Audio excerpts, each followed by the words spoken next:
네, 우리 옆에 계신 분들과 이렇게 한번 인사 나누셨으면 좋겠습니다. 당신은 살아날 것입니다. 인사 나눌까요? 당신은 살아날 것입니다. 우리 또 한 번 인사 나누겠습니다. 예수께서 그 일을 행하십니다. 예수께서 그 일을 행하십니다. 아멘. 우리가 잘 알고 있듯이 이 성경에는요 죽음에 대해서 육체적인 죽음과 영적인 죽음 이 두 종류로 구분해서 설명을 하고 있습니다. 육체적인 죽음이라는 것은 문자 그대로 사람의 영혼과 육체가 분리되어서 생명이 없는 그런 상태를 말하는 것이고요. 그리고 영적인 죽음이라는 것은 인간이 죄로 말미암아서 하나님과 분리되었고, 그래서 그 하나님과의 관계가 단절된 그 상태를 가리켜서 영적인 죽음이라고 그렇게 성경은 가르치고 있습니다. 성경에 증가한 이 두 종류의 죽음에는요 한 두 가지 정도의 공통점이 있는데요. 첫 번째 공통점은 무엇이냐면 육체적인 죽음과 이 영적인 죽음은 모든 사람이 한 사람도 예외 없이 겪게 된다는 것, 그것이 첫 번째 공통점입니다. 그 육체적인 죽음과 관련해서는 히브리서 9장 27절 말씀이 이렇게 증가하는데 잘 알고 있는 말씀이죠. 한 번 죽는 것은 사람에게 정해진 것이요 누구에게나 피해갈 수 없는 것이 육체적인 죽음이라는 것입니다. 그리고 영적 죽음과 관련해서는 이사야 59장 2절 말씀 우리에게 이렇게 증가하는데 한번 들어보십시오.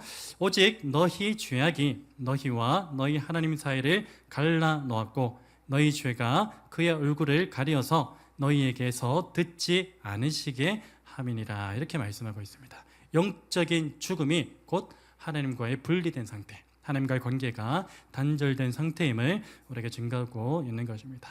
여러분, 그러니까 육체적인 죽음과 영적인 죽음의 두 번째 공통점이 있는데요. 그 무엇이냐면 바로 육체적인 죽음과 영적인 죽음은 오직 예수 그리스도를 통해서만 살아나게 된다는 것입니다. 두 번째 공통점이 무엇이라고요? 영적 죽음과 육체적인 죽음은 누구를 통해서만 살아날 수 있다고요? 예수 그리스도를 통해서만. 여러분, 우리는 본래 육체적으로나 영적으로나 이 죽음이라는 그 문턱 앞에 가로막혀서 항상 절망의 상태 가운데 놓여있던 그런 존재였습니다. 그러나 예수 그리스도께서 죽으시고 또한 부활하심으로 절망 가운데 놓여있던 우리는 어떻게 되었죠? 사망에서 생명으로 옮겨지게 되었습니다. 이러한 사실에 대해서 요한복음 5장 24절 말씀과 고린전서 15장 51절에 53절 말씀이 이렇게 증가하는데요. 제가 한번 읽어드릴게요. 먼저 요한복음 5장 24절 말씀입니다. 내가 진실로 진실로 너희에게 이르노니 내 말을 듣고 또 나 보내신 이를 믿는 자는 영생을 얻었고 심판에 이르지 아니하나니 사망에서 생명으로 옮겨내리라. 아멘. 또 고린도전서 15장 51절에서 53절 말씀입니다.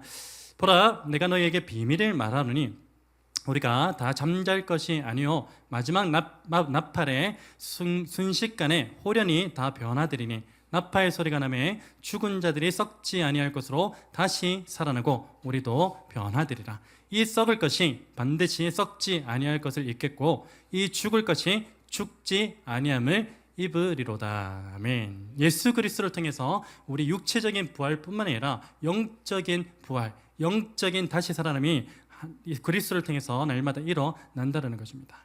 여러분, 예수 그리스도께서는요 인간에게 있어서 가장 큰 두려움이자 이 절망인 죽음의 권세를 깨뜨리셔서 사망 가운데 있던 저와 여러분을 살리신 그런 분이신 줄로 믿습니다.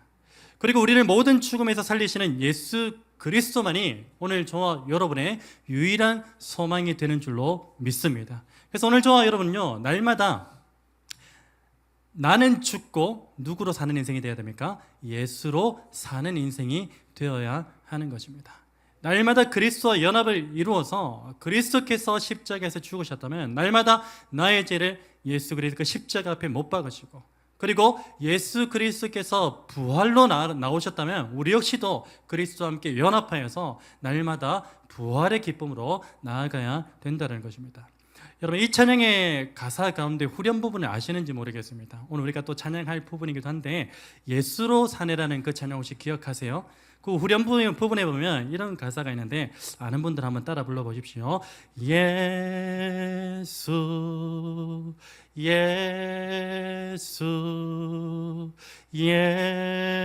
예수 살리시는 분 예수 예수 예수로 사네 예수로 사네 그 힘으로 서네 예수와 가네 그의 길로 걷네 그 안에서 보네 그 영광을 보네 예수로 예수의 삶으로 사 우리 한번 더 고백합시다 예수 예수 예수 예수 어떠한 분이십니까? 살리시는 분, 살리시는 분, 아멘. 예수, 예수, 예수로 사네, 예수로 사네, 예수로 사네, 그 힘으로 서네. 예수와 가네 그의 길로 걷네 그 안에서 보네 그 영광을 보네 예수로 예수의 삶으로 사네 아멘. 오늘 저와 여러분을 모든 죽음으로부터 살리실 수 있는 유일한 분은요 우리의 산소망 되시는 예수 그리스도밖에 없는 줄로 믿습니다. 간절히 바라는 오늘 저와 여러분 모두가 날마다 예수 그리스도와 함께 걸으며 함께 숨쉬며 예수로 살아가는 복된 인생 되시기를 주님의 이름으로 축복합니다. 저는 오늘 본문의 주제를요 우리 주보에 나와 있듯이 너희가 살아나리라 그 주제로 한번 정해봤는데요. 사실 너희가 살아나리라는 이 문구는요 오늘 본문에서 가장 중요한 핵심 주제로 볼 수가 있습니다.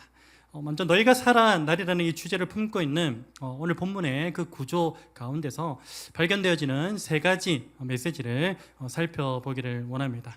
오늘 본문의 구조 속에서 발견되는 첫 번째 메시지는 무엇이냐면요 바로 하나님께서는 우리의 절망적인 상황 가운데 반드시 개입하신다는 것입니다. 다시 한번요. 하나님께서는 우리의 절망적인 상황 가운데 반드시 개입하신다는 것입니다. 여러분 비록 오늘 본문에서는요 절망이라는 단어를 직접적으로 사용하고 있지는 않습니다. 절망이라는 단어가 없어요. 그런데 이 마른 뼈라는 단어 그 자체가 이 절망의 상태를 설명하기에는 충분한 것으로 볼 수가 있습니다. 사실 마른 뼈라는 단어는요 이 본문의 흐름상으로도 그렇고요 일반적인 상식에 비추어 봐도 죽음의 상태를 가리키거나 혹은 절망의 상태를 가리킨다고 볼 수 있는 것이죠. 그리고 이 구체적인 의미로 이 마른 뼈라는 것은요 회복이 불가능한 그러한 상태를 가리킵니다. 인간의 그 어떤 힘과 지혜와 노력으로도 이 마른 뼈의 상태는 회복이 불가능한 그런 상태라는 것입니다. 곧 인간으로서는 아무것도 할 수 없는 상태를 가리켜서 마른 뼈라고 그렇게 이야기를 하는 것입니다.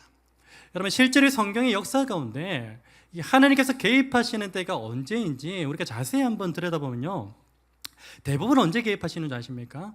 인간으로서는 아무것도 할 수 없는 절망의 상황 가운데 처해져 있을 때 그때 비로소 하나님께서 개입하신다는 것을 성경의 역사를 통해서 우리는 잘 알 수 있습니다. 모세를 한번 보십시오.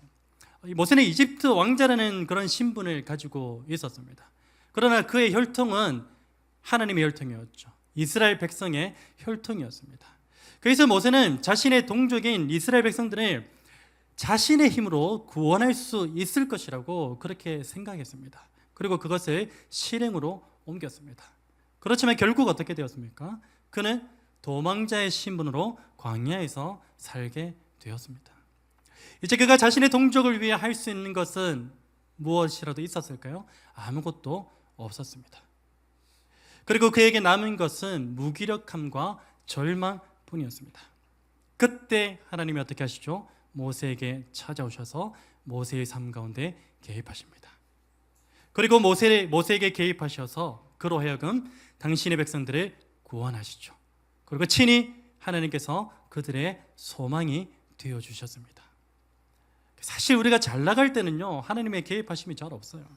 정말로 절망 가운데 밑바닥까지 떨어졌을 때 그때 비로소 우리는 무엇이라고 고백합니까? 내가 할 수 있는 것은 아무것도 없구나.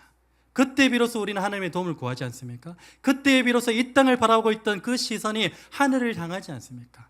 그래서 사실은 절망이라는 것은요, 우리에게 너무나 감사한 일인지도 모르겠습니다. 여러분, 모세뿐만 아니라 또한 예수 그리스도의 공생의 사역을 한번 보십시오. 특별히 예수 그리스도께서 치유하고 회복시키신 그 사역을 한번 보십시오. 예수님 당시에 수많은 병자들과 귀신 들린 자들이 있었습니다. 그들 모두는요, 하나같이 인간의 힘으로는 아무것도 할 수 없는 그런 절망의 상황 가운데 빠져 있던 자들이었죠. 그때 예수님께서 어떻게 하십니까? 그들 가운데 개입하십니다. 그들 가운데 친히 찾아오시고 개입하셔서 그들을 고치시고 회복시키셨습니다. 심지어 예수 그리스도께서는요, 인간의 죽음이라는 그 최악의 절망 가운데도 개입하십니다. 그리고 그들을 살리심으로써 친히 그들의 유일한 소망이 되어 주셨습니다. 여러분, 이처럼 하나님께서는요, 인간의 절망적인 상황 가운데 어떻게 하십니까? 반드시 개입하십니다. 그래서 사망을 생명으로 바꿔주시고요, 그리고 절망을 소망으로 회복시키시는 분이라는 사실을 우리는 알 수 있게 되는 것입니다. 여러분, 혹시 우리 가운데 나의 힘으로는 아무것도 할 수 없는 그런 절망의 상황 가운데 놓여 있는 분이 계십니까? 사실 우리는 어떤 존재냐면요, 나에게 조금이라도 할 수 있다라는 그 건덕지만 있어도, 단 1%의 힘만이라도 남아 있으면 하나님을 의지하지 않는 존재예요. 정말 우리는 절망의 상황을 경험한 사람이 얼마나 될지 모르겠습니다. 성경이 우리에게 말하는 절망의 상황은요, 나의 모든 것들을 내려놓고 내 힘과 지혜와 노력과 능력, 그 보잘것없는 것들을 다 내려놓고 하나님만을 의지하는 그 순간이 절망의 순간이에요. 아무것도 할 수 없는 그런 상황 가운데 놓여있는 그 절망의 순간, 혹시 우리 가운데 그러한 분이 계시다면 그 절망의 시간을요, 감사함으로 승화시켜버리는 그러한 은혜가 있기를 축복합니다. 절망은요, 감사가 터져 나오는 그런 시간이 될 수밖에 없습니다. 왜 그런지 아십니까? 오늘 우리에게 주어진 그 절망의 시간은요, 곧 하나님께서 나의 삶 가운데 적극적으로 개입하시기 때문인 줄로 믿습니다. 그리고 동시에 하나님만이 나의 유일한 소망임을 발견하게 되는 그 자리가 바로 이 절망의 시간이기 때문인 줄로 믿습니다. 그래서 오늘 저와 여러분이 절망 가운데 있다 할지라도 오히려 감사해야 됩니다. 오히려 기뻐해야 됩니다. 하나님이 이제야 나의 삶 가운데 개입해 주시겠구나. 내가 이제 이 땅만 바라보며 살다가 이제 드디어 하늘을 바라보며 사는 인생으로 변화되는 그 시점이 바로 이 절망의 시간이구나 라고 그렇게 여기시면서 하나님 앞에 감사와 찬송을 올려드릴 수 있는 저와 여러분 될 수 있기를 바랍니다. 여러분, 간절히 바라기는요, 오늘 저와 여러분 모두가 우리에게 주어진 그 절망의 시간은 곧 하나님께서 가장 적극적으로 개입하시는 때임을 믿고요, 그 절망 가운데서 유일한 소망이 되시는 나의 하나님을 만나게 되는 은혜가 있기를 주 예수 그리스도의 이름으로 축복합니다. 여러분, 오늘 본문의 구조 속에서 발견되는 두 번째 메시지는 무엇입니까? 바로 오직 하나님만이 절망적인 상황 가운데 놓여 있는 우리를 회복시키실 수 있는 유일한 분이시다. 다시 한번요, 오직 하나님만이 절망적인 상황 가운데 놓여 있는 우리를 회복시키실 수 있는 유일한 분이시다. 절망 가운데 회복시키실 수 있는 분은요, 하나님 외에는 없습니다. 이 시대 가운데 유력한 자가 나의 절망을 해결해 줄 수 있습니까? 그거는 일시적인 거겠죠. 영원하지 못하겠죠. 그러나 오직 하나님만 우리의 모든 절망 가운데서 온전함으로 회복시키실 수 있는 유일한 분이심을 오늘 저와 여러분이 믿었으면 좋겠습니다. 오늘 본문 3절에 보시면요, 하나님께서 에스겔에게 이렇게 물으십니다. 인자야, 이 뼈들이 능히 살 수 있겠느냐? 인자야, 이 뼈들이 능히 살 수 있겠느냐? 여러분, 사실 이 질문은요, 하나님께서 에스겔에게 답을 구하기 위해서 물으신 것이 아니에요. 답은 하나님이 가지고 계신데, 그리고 사실은 에스겔도 그 답에 대해서 이미 알고, 그 이후의 답을 보니까 이미 알고 있었던 것 같아요. 그래서 이 질문은 하나님께서 에스겔이 어떤 답을 구하기 위해서 물으신 것이 아닙니다. 이 질문의 궁극적인 의도는 무엇이냐면요, 바로 인간으로서는 불가능한 그러한 일들을 하나님께서는 능히 행하신다는 것을 말씀하시기 위함입니다. 인자의 이 뼈들이 능히 살 수 있겠느냐, 무슨 말입니까? 인자야, 인간으로서는 절대로 불가능한 그 일을 내가 행하리라, 내가 너희를 살리리라, 그렇게 말씀하고 있는 것입니다. 여러분, 사실 예수의 이름을 통해서 일어나는 그 육체적 치유와 회복의 그 사역은요, 교회 안에서만 일어납니까? 예수 그리스도의 이름을 통해서만 일어납니까? 그렇지 않습니다. 무속신앙이나 여타 종교에서도, 종교 안에서도 간간히 일어납니다. 실제로 성경의 기록에 따르면요, 어떤 기록들이 있냐면 거짓 술사들, 복음과는 전혀 관계없는 자들이죠. 그리고 거짓 그리스도들, 그리고 거짓 선지자들도 사람들을 미혹하기 위해서 큰 기적과 큰 표적과 기사를 그렇게 나타내 보인다고 증거하고 있습니다. 무슨 의미입니까? 예수의 이름이 아니더라도 그런 기적과 표적은 다른 종교의 이름 안에서도 일어나고 있다는 것입니다. 여러분, 그런데 중요한 것은 무엇이냐면 그들이 죽었다 깨어나도 절대로 따라할 수 없는, 오직 하나님만이 하실 수 있는 유일한 사역이 있어요.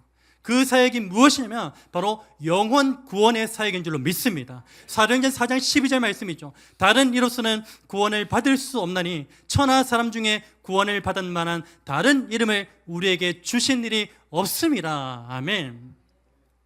여러분, 우리는 보통 절망적인 상황 가운데 놓이게 되면요, 어떻게 합니까?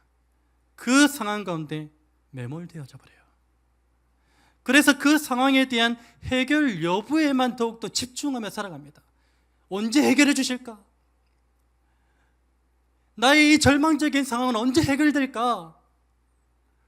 정말 죽겠는데 왜 하나님이 이 상황 가운데서 침묵하고 계시는가? 이러한 부분에 더욱더 집중하게 된다는 겁니다. 여러분, 그러다 보면요, 정작 하나님만이 행하실 수 있는 유일한 사역인 그 구원에 대한 기쁨을 상실한 채로 우리는 살아가게 되는 것이죠. 여러분, 오늘 저와 여러분의 삶이 아무리 절망의 그림자로 메워져 있다 할지라도 그 절망의 그림자가 우리에게 은혜로 주어진 그 구원의 기쁨을 덮어버리지 않았으면 좋겠습니다. 간절히 바라기는요, 오늘 우리에게 은혜로 주어진 그 구원의 기쁨이 우리의 삶 가운데 가득 메워져 있는 그 절망의 그림자를 완전히 덮어버리는 은혜가 있기를 주님의 이름으로 축복합니다. 여러분, 오늘 본문 구조 속에서 발견되어지는 마지막 세 번째 메시지는 무엇입니까? 바로 오직 하나님의 영이 우리를 살린다는 것입니다. 다시 한번요, 오직 하나님의 영이 우리를 살린다는 것입니다. 우리 이렇게 한번 고백할까요? 하나님의 영이 나를 살립니다. 고백합니다. 하나님의 영이 나를 살립니다. 여러분, 믿으십니까? 하나님의 영이 우리를 살리는 것이지 그 어떤 존재도 우리를 살릴 수가 없어요. 영적인 죽음뿐만 아니라 육체적인 죽음, 그리고 절망 가운데 놓여져 있는 완전한 죽음의 상태, 절망의 상태에 놓여져 있는 우리를 다시 회복시키시고 살리실 수 있는 분은 오직 하나님의 영이신 줄로 믿습니다. 오늘 본문 5절 말씀이죠. 주 여호와께서 이 뼈들에게 이같이 말씀하시기를 내가 생기를 너희에게 들어가게 하리니 너희가 살아나리라. 아멘. 여러분, 여기서 말하는 생기는요, 무엇입니까? 의심의 여지 없이 하나님의 영을 가리키는 것입니다. 여러분, 그래서 본문 5절 말씀은요, 완전한 죽음과 완전한 절망을 상징하는 그 마른 뼈 가운데 하나님의 영이 임하기만 하면 어떻게 됩니까? 그 마른 뼈가 완전히 살아나게 된다는 것을 의미하는 것이에요. 여러분 로마서 8장 11절에 보면요, 이와 동일한 맥락의 말씀이 있습니다. 제가 읽어드릴게요. 예수를 죽은 자 가운데서 살리신 이의 영이, 무슨 영입니까? 하나님의 영이죠. 예수를 죽은 자 가운데서 살리신 이의 영이 너희 안에 거하시면, 그리스도 예수를 죽은 자 가운데서 살리신 이가 너희 안에 거하시는 그 영으로 말미암아 너희 죽을 몸도 살리시리라. 아멘. 여러분 무슨 말입니까? 바로 하나님의 영이 우리 가운데 임하기만 하면 죄로 인하여 사망 선고를 받았던 우리의 영이 살아날 뿐만이 아니라 죄의 여파로 인하여서 죽음이라는 그 한계에 직면하게 된 우리의 육체 역시도 완전한 부활의 몸을 입고 살아나게 된다는 것입니다. 여러분 이것을 확장적인 의미로 설명하자면요, 하나님의 영이 임할 때 사망 가운데 있던 자들이 생명의 자리에 앉게 될 것이고, 절망 가운데 있던 자들이 소망의 자리에 앉게 될 것이라는 말입니다. 여러분 그런 의미에서 오늘 저와 여러분의 삶이 날마다 하나님의 영으로 충만하고 있습니까? 여전히 이 땅에 썩어져 없어질 것들로 충만해지고 채워지기를 소원하고 간구하고 살아가고 있지는 않습니까? 여러분 간절히 바랍니다. 오늘 저와 여러분의 삶 가운데 이 세상의 그 무엇으로도 충만해지는 것이 아니라 오직 하나님의 영으로만 충만하게 되기를 주님의 이름으로 축복합니다. 그래서 오늘 저와 여러분 모두가 날마다 생명과 소망의 자리에서 하나님께 감사와 찬송을 올려드리게 되는 그런 복된 인생 되시기를 주님의 이름으로 축복합니다. 여러분 마지막으로 오늘 저와 여러분이 이 진리를 꼭 기억했으면 좋겠어요. 어떤 진리를 기억했으면 좋겠냐면 바로 하나님의 영으로 말미암아 살아있는 자만이 죽음과 절망 가운데 있는 자들을 유일하게 살릴 수 있다. 이 사실을 기억하셔야 돼요. 이거 진리입니다. 하나님의 영으로 말미암아 살아있는 자만이 죽음과 절망 가운데 있는 자들을 유일하게 살릴 수 있다. 믿음으로 동의하십니까?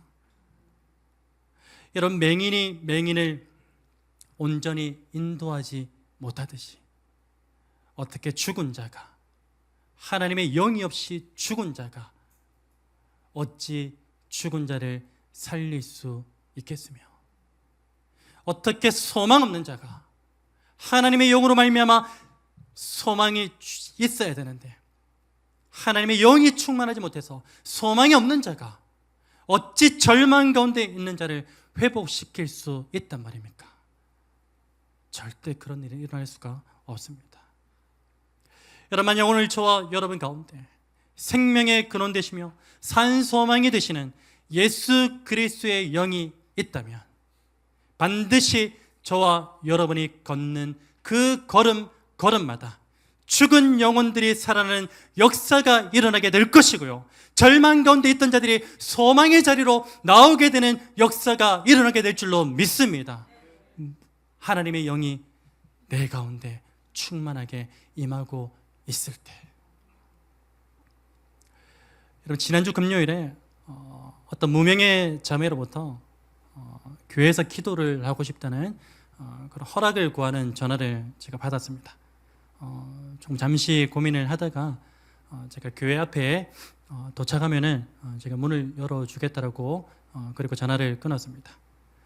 제가 그 자매가 도착했는지 CCTV를 한번 보고 있었는데 그 자매의 복장이 모양새가 한여름에는 좀 어울리지 않은 그런 모양새였어요. 한여름에 보통 우리는 좀 시원하게 반팔을 입고 그렇게 하잖아요. 근데 그 자매는 긴 옷을 입고 있었어요. 아래로 전부 다. 그리고 모자를 푹 눌러 쓴 모습으로 교회 앞에 도착해 있었습니다. 그래서 제가 자매에게 전화를 걸어서 도어락 비밀번호를 가르쳐 주면서 제가 한번 물어봤어요. 혹시 무슨 일이 있냐고 그렇게 한번 물어보았습니다. 그래서 그 자매가 이렇게 이야기를 하더라고요. 마음에 좀 문제가 있어서 하나님 앞에 기도하러 왔다고 그렇게 답을 했습니다. 그래서 저는 기도가 끝나면은 문을 좀 잘 잠그고 가면 된다고 그렇게 안내를 드린 후에 전화를 끊었어요. 전화를 끊고 나서 좀 마음이 편치 않은 거예요. 저 원래 상당히 극단적 T인 거 아시잖아요. 예, 공감도 잘 못하고. 근데 그날은 좀 이제 마음이 좀 불편하더라고요. 마음이 불편해서 좀 제가 CCTV를 다시 한번 봤는데 그 자매가 이제 교회 앞에서 저하고 전화를 끊은 이후에 눈물을 훔치면서 교회 안으로 그렇게 들어가는 것이었어요. 그때부터 제가 이제 마음으로 계속 중보했습니다. 하나님, 저 자매가 어떤 마음의 문제를 가지고 있는지는 제가 알 수 없지만 하나님께서 그 자매의 마음을 좀 만져 주시기를 원합니다. 그렇게 계속해서 무시로 중보했습니다. 이렇게 중보하는 가운데 또 너무 걱정이 되더라고요. 걱정이 돼가지고 급하게 이제 교회로 가봤습니다. 가보니까 그 자매는 이미 기도를 마친 후에 돌아간 그런 상황이었습니다. 그래서 또 걱정이 되어가지고 그 자매에게 제가 문자를 보내는데요. 그 자매와 나눈 문자의 일부를 잠깐 소개하고 말씀을 맺고자 합니다. 제가 이렇게 보냈어요. 걱정이 돼가지고 자매님 기도하고 가셨나요? 자매님과 통화 가운데 마음이 쓰여서 함께 기도했습니다. 힘내세요. 그렇게 제가 문자를 보내니까 오랜 시간 답이 없더라고요. 이제 더 걱정이 되는 거죠. 그래서 전화를 해볼 수도 없고 그냥 이제 기다렸죠. 기도하면서 기다리니까 나중에 이제 저에게 이렇게 답이 오더라고요. 감사합니다, 목사님. 마음이 너무 힘들어서 수련의 와중에 도망쳐 나와 집에서 삶을 끝내려 했습니다. 삶을 끝내려 했다고 그러더라고요. 이제 마지막으로 한 번만 더 하나님과 대화하고 싶어서 찾은 교회 이름이 함께 지어져가는 교회네요. 이번 수련의 주제가 함께 지어져가는 였거든요. 30년을 하나님 믿어왔는데 주변에 힘들다고 기도 요청할 만한 한 명이 없다는 게 너무 비참했습니다. 근데 지금 이 시간이 하나님께서 저를 다 허무시고 새롭게 지으시려는 시간임을 기도하면서 깨달았습니다. 조금 추스린 후에 다시 한번 일어나 보려고 합니다. 오늘 기도할 수 있는 장소 제공해 주셔서 감사합니다. 가진 돈이 얼마 없어서 그거라도 전부 헌금했는데 작은 마음이라도 받아주세요. 제가 이제 헌금하면 이제 제 어플에서 이제 알림이 뜨거든요. 그 이제 이론 단위까지 이제 헌금이 기록이 되어 있는 부분을 보고 감사합니다라는 그 문구와 함께 이론 단위까지 이 자매가 가지고는 전부를 그냥 드렸구나.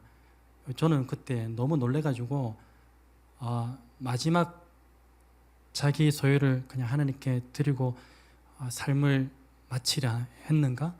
그 마음이 들어가지고 너무 불안했었는데 그런 것은 아니었고 또 기도 가운데 응답을 받아서 또 하나님께 감사한 마음으로 자신의 소유 전부를 그렇게 하나님께 드린 것이더라고요.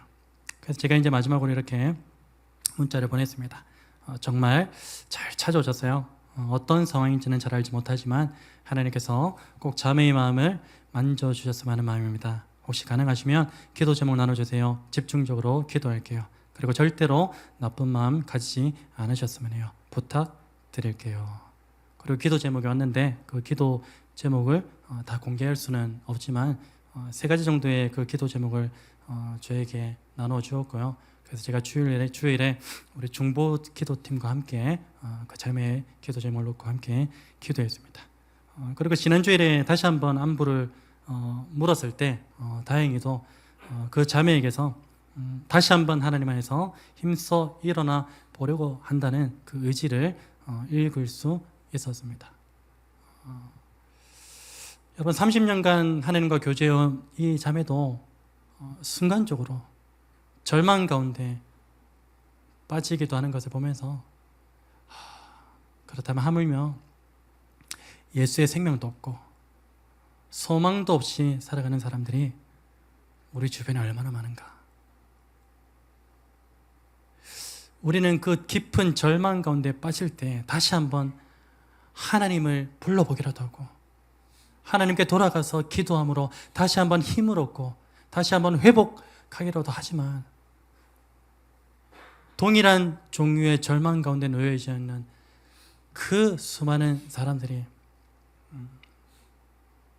예수가 없어서 아무런 소망이 없어서 기댈 곳도 없는, 누구에게 기도해 볼 것도 없는 그런 절망의 상태에 놓여 있는 사람들이 우리 주변에 얼마나 많을까라는 그런 생각을 하게 됩니다. 여러분, 우리는 그런 사람들을 향하여 전해야 할 것이 있습니다. 이제는 전했으면 좋겠어요. 우리 지난 선교팀, 제가 선교팀이 출발하기 전에 준비하는 과정 가운데서 그런 기도 제목을 나누는 걸 제가 들었거든요. 하나님, 우리 선교팀이 선교를 갔다 와서 교회의 또 하나님의 나라의 기둥이 될 수 있는 그런 자들이 될 수 있도록 도와주십시오. 이런 기도의 제목을 제가 듣고 같이 기도한 적도 있는데요.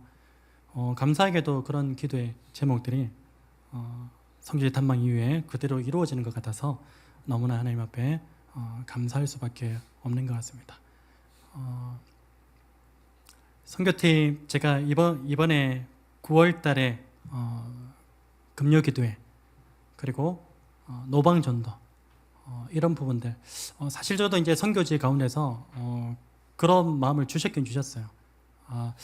우리도 좀 늘상 이 교회 안에 머물러 있는 것이 아니라 우리는 절망 가운데 있을 때 하나님을 찾기로도 하지, 하나님이 없는 자들, 예수가 없는 자들, 그들은 그냥 쉽게 삶을 포기할 수밖에 없는 그런 자들이 얼마나 많을까. 그 사람들에게 우리가 전해야 되겠다. 무엇을 전해야 됩니까? 예수 그리스도만이 우리를 죽음에서 살리실 수 있는 유일한 분이십니다. 예수 그리스도만이 절망 가운데 있는 우리에게 소망을 주실 수 있는 유일한 분이십니다. 예수님만이 우리의 유일한 치료자가 되십니다.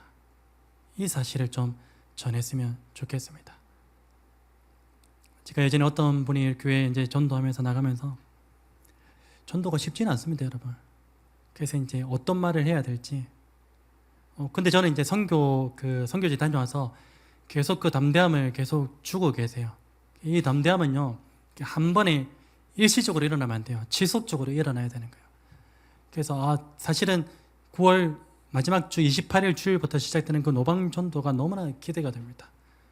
어떤 분은 이제 우리 전도 그 명함하고 캔디하고 이렇게 같이 넣어가지고 비타민 같이 넣어가지고 이렇게 드리는데, 어떤 분은 이제 입에서 이제 복음에 대한 그런 이야기가 떨어지지 않아서 사탕 하나 드세요.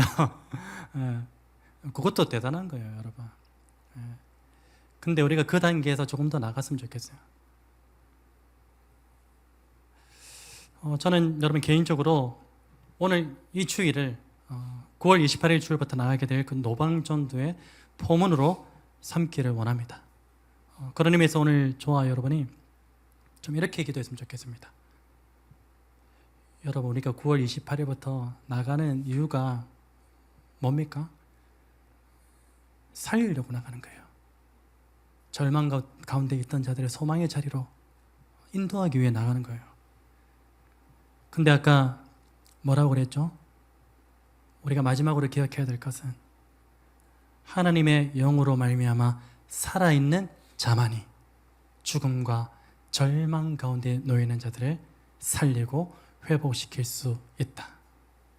그 사실을 기억하면서 이렇게 기도했으면 좋겠습니다. 주님, 먼저는 영적으로 병든 나의 삶 가운데 당신의 영을 충만하게 부어 주시옵소서. 그래서 나를 먼저 고치시고 나를 먼저 회복시켜 주시옵소서. 그래서 날마다 산소망을 가진 존재로서 이 땅 가운데 여전히 죽어가고 있는 그 영혼들에게 예수 그리스도의 생명을 선포하고 절망 가운데 있는 자들에게 예수 그리스도로 말미암은 그 산소망을 전하는 도구로 쓰임받게 하여 주옵소서. 그렇게 기도하시는 저와 여러분 복된 인생 되시기를 주님으로 축복합니다. 우리 말씀 기억하면서 함께 찬양하길 원합니다. 예수